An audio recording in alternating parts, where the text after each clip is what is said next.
بسم اللہ الرحمن الرحیم، الحمد للہ رب العالمین والصلاۃ والسلام علی خاتم النبیین۔ ناظرین محترم، السلام علیکم ورحمۃ اللہ وبرکاتہ۔ پروگرام آپ کے مسائل کا حل لے کر آپ کا میزبان ڈاکٹر محمود غزنوی حاضر خدمت ہے۔ میرے ساتھ شیخ الحدیث مفتی محمد ابوبکر صدیق تشریف فرما ہیں اور کیو ٹی وی کی پوری ٹیم آپ کی خدمت میں حاضر ہے۔ ناظرین محترم، آج 11واں روزہ ہے پاکستان میں۔ اس کا مطلب یہ ہوا کہ رحمت کا عشرہ گزر گیا اور مغفرت کے عشرے کا آغاز ہو گیا۔ آج پہلا دن ہے۔ اس عشرے میں اللہ تعالیٰ اپنے گناہ گار بندوں کی مغفرت فرماتے ہیں، ان سے توبہ و استغفار کرنی چاہیے، ان سے گناہوں کی توبہ طلب کرنی چاہیے۔ اللہ تعالیٰ کی رحمت جوش پر ہوتی ہے اس مہینے میں، اور اس کے لیے خصوصی طور پر ہمیں دعا سکھائی گئی ہے کہ اللہ تعالیٰ سے مغفرت کس طرح طلب کی جائے، استغفار کیا جائے، توبہ کی جائے۔ اللہم افتح لی ابواب رحمتک، اے اللہ ہم پر اپنی رحمتوں کے دروازے کھول دے، اے اللہ ہمارے گناہوں کی مغفرت فرما دے۔ روزہ بدنی عبادتوں میں سب سے زیادہ اہم ترین عبادت ہے، گو کہ نماز بھی بدنی عبادت ہے، حج بدنی اور مالی عبادت ہے، لیکن روزہ ایک ایسی بدنی عبادت ہے جس کا تعلق خفیہ طور پر براہ راست اللہ تبارک و تعالیٰ سے ہے۔ ایک ایسی خفیہ عبادت ہے جسے اگر بندہ خود چھپانا چاہے تو چھپا لے، کوئی اسے دیکھنے والا نہیں ہے سوائے اللہ تعالیٰ کے۔ یہ معاملہ صرف اللہ اور بندے کے درمیان ہے، چنانچہ اسی وجہ سے اللہ تعالیٰ نے ارشاد فرمایا، حدیث قدسی کا مفہوم کچھ ہوئے گئے کہ روزہ میرے لیے ہے اور میں ہی اس کا اجر ہوں، یا میں ہی اس کا اجر دوں گا۔ اس کا مطلب یہ ہے کہ تمام عبادتیں اللہ تعالیٰ کے لیے ہیں، لیکن روزہ خاص طور پر اللہ کے لیے ہے، اس لیے کہ روزے میں اللہ اور بندے کا رشتہ قربت کا رشتہ ہوتا ہے۔ مطلب کیسے ممکن ہے کہ کوئی آدمی اگر روزہ نہ رکھے اور ہم سے جھوٹ بول دے میرا روزہ ہے، ہم کیسے یقین کریں گے کہ اس کا روزہ نہیں ہے؟ وہ چھپ کر کوئی چیز کھا لے اور ظاہر آ کر کہہ دے کہ میرا روزہ ہے، لیکن وہ ایسا نہیں کرتا۔ اس کا مطلب یہ ہے کہ روزہ اللہ اور بندے کے درمیان ایک تعلق کو مضبوط کرنا ہے، اور وہ تعلق بھی توحید کا تعلق ہے کہ میرا رب مجھے خلوت میں بھی دیکھ رہا ہے، جلوت میں بھی دیکھ رہا ہے۔ وہ دنیا کے سامنے اگر میں جھوٹ بول رہا ہوں تو میرا رب مجھے دیکھ رہا ہے، چنانچہ کتنی ہی تکلیف کیوں نہ ہو۔ حسن زن ہی نہیں، یہ حقیقت ہے کہ مسلمان کتنا ہی گیا گزرا کیوں نہ ہو، لیکن جب وہ روزہ رکھتا ہے اور اللہ کے لیے روزہ رکھتا ہے تو ہر تکلیف، ہر سختی کو صرف اللہ کی رضا کے لیے جھیلتا ہے۔ وہ چھپ کے روزہ نہیں کھولتا، وہ لوگوں کے سامنے جھوٹ نہیں بولتا، وہ اپنے روزے کی حفاظت لوگوں کے لیے نہیں کرتا، اپنے نفس کے لیے نہیں کرتا، اللہ کی رضا و خوشنودی کے لیے کرتا ہے۔ اللہ تعالی ہمیں ایمان اور احتساب کے ساتھ روزے رکھنے کی توفیق عطا فرمائے اور ہمارے گناہوں کو معاف کرے۔ آج روزے کے حوالے سے بہت سے مسائل ہم ڈسکس کریں گے، لیکن پہلے دوسرے عشرے کے بارے میں میں مفتی صاحب سے کچھ گفتگو کرنا چاہتا ہوں۔ السلام علیکم۔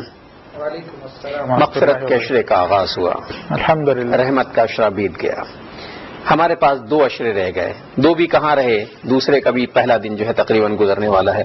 مغفرت کے عشرے کے بارے میں ارشاد فرمائیے کچھ، تاکہ لوگوں کو ہمارے آگہی ہو۔ دیکھو ویسے تو نام ہی سے واضح ہے کہ یہ عشرہ مغفرت ہے، جی، یعنی یہ وہ 10 دن ہیں کہ جس میں اللہ کی رحمت کی مغفرت کے دروازے کھلے ہوئے ہوتے ہیں، اور رب کریم اپنے بندوں پر خصوصی توجہ فرماتا، خصوصی نظر کرم فرماتا ہے، ان کے گناہوں کو معاف فرماتا، نہ صرف گناہوں کو معاف فرماتا ہے بلکہ ان کو جہنم سے بھی آزاد فرماتا ہے، کیونکہ اگلا عشرہ یہی آ رہا ہے۔ جی جی، تو قرآن مجید فرقان حمید میں بھی رب کریم نے جو ہے مغفرت کی طرف بلایا ہے، سارعوا الی مغفرۃ من ربکم، کہ اپنے رب کی جانب سے جو مغفرت ہے اس کی جانب دوڑو۔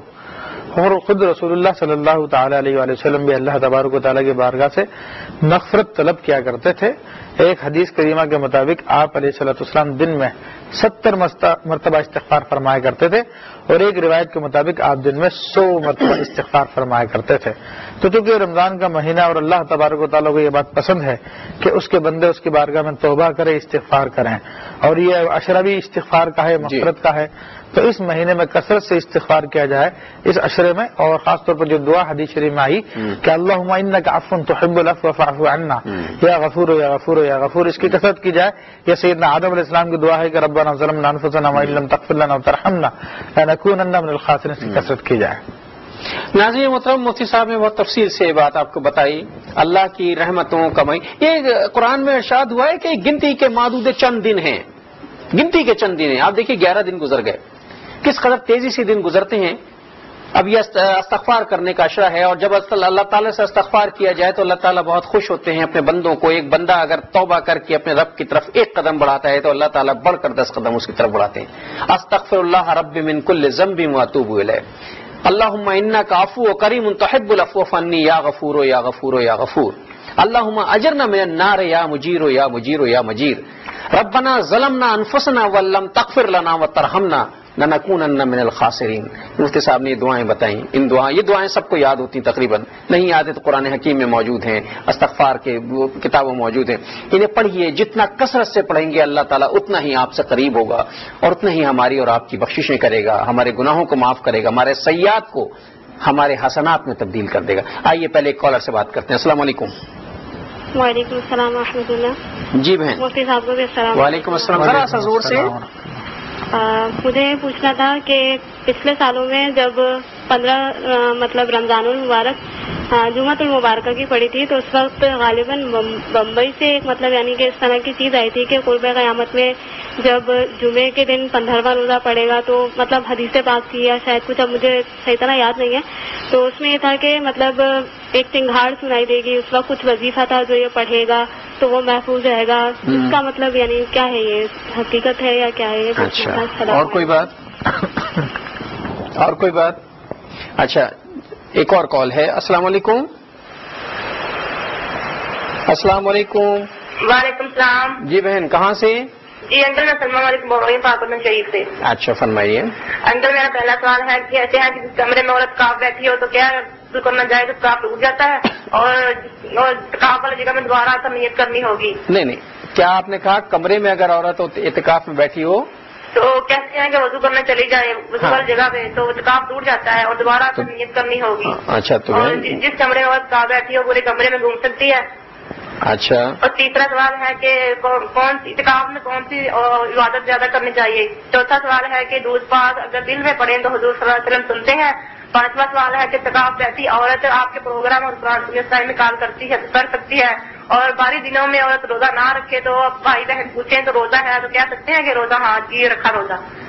اچھا جی، اللہ آپ کو خوش رکھے. ہماری دعائیں ہمارے لیے کیا کرے کہ اللہ تعالیٰ ہم ہدایت دے. ہمیں کیوں ٹی وی کال کرنے پروگرام دیکھنے سے منع کرتے ہیں، ہم بہت پریشان لوگ ہیں. اچھا ٹھیک ہے، چلیے بات کرتے ہیں. بہن یہ بھی مفتی صاحب انہوں نے ایک ایسا سوال پوچھ لیا ہے جی جو میں چاہتا ہوں کہ اس پر مزید چلیے بات ہو جائے تھوڑی سی. معتکفین کے لیے یہ ہے کہ خواتین کے لیے تو کہ وہ جس جگہ کو انہوں نے اپنے گھر کی مسجد بنایا ہوا جہاں وہ نماز پڑھتی ہیں وہیں انہیں اعتکاف کرنا چاہیے. جی یہ کہتی ہیں کہ جس کمرے میں ہم اعتکاف کرتے ہیں اس کمرے میں خاتون اعتکاف، کیا وہ اس کمرے میں گھوم پھر سکتی ہے؟ پہلے تو انہوں نے وضو کرنے کے لیے جی میں وہ بھی پوچھوں، پہلے یہ بتائیے وہ گھوم پھر سکتی ہے؟ نہیں گھوم سکتی، کیونکہ عورت کے لیے جو اعتکاف کی جگہ بتائی گئی ہے صرف وہی جگہ ہے، وہ اس کی نماز کی جگہ ہے. وہ حجرہ جو اس کا ایک مسلے کی جگہ ہوتی ہے وہی اس کی نماز کی جگہ. ذات سے پتہ گھومے گی پھرے گی تو پھر وہ تو نکل جائے گی. یہ وضو کے لیے جائیں گی تو کیا ہے دوبارہ اعتکاف کی نیت کرنا؟ اگر وضو کی حاجت ہے تو جا سکتی ہیں. بلا حاجت کے اگر وضو کرنے جائیں گے یعنی وضو تھا پھر ٹھنڈک حاصل کرنے کے لیے جائے تو پھر تو ٹوٹ جائے گا.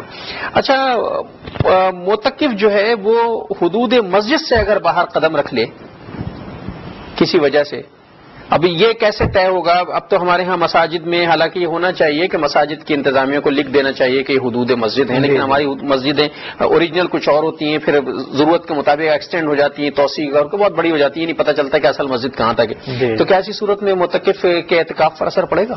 ہاں، جو بھی اعتکاف میں بیٹھے اس پہ یہ بات جاننا ضروری ہے کہ مسجد کہاں تک ہے. اگر نہیں جانتا تو اس کی اپنی غلطی ہے. بہرحال اگر وہ مسجد یا فنائے مسجد میں جاتا ہے تو اس سے تو اعتکاف نہیں ٹوٹے گا، لیکن اگر فنائے مسجد سے باہر چلا جاتا ہے بلا وجہ شریعہ کے. اچھا انہوں نے پوچھا تھا کہ کون سی عبادت اعتکاف میں کرنی چاہیے؟ بے اعتکاف میں تو جتنے بھی جو فرائض ہیں وہ خصوصی طور پر ادا کرنے چاہیے. اس کے علاوہ قرآن مجید کی تلاوت خوب کرے. اس کے علاوہ انبیاء کرام علیہ السلام کے حالات ہیں، سرکار دو عالم صلی اللہ تعالی وسلم کی حیات طیبہ ہے، آپ کی سنن مبارکہ ہے، صحابہ کرام کی زندگیاں ہیں، ان کے بارے میں مطالعہ کرے، خوب دین کی تعلیم حاصل کرے. یہ سب سے بہترین ذریعہ ہے. اچھا، ایک سوال ان کا کچھ اس طرح تھا کہ اگر خواتین جو ہیں وہ ایام کے دنوں میں ہیں اور روزہ نہیں رکھا ہو، وہ کسی سے کہہ دیں کہ ہم حالت روزہ میں ہیں؟ تو ایسی صورت میں دیکھیں اتنے واضح لفظوں میں بولنے کی ضرورت نہیں ہے کہ ہم روزے کی حالت میں ہیں، کوئی ایسا ہیلا بہانہ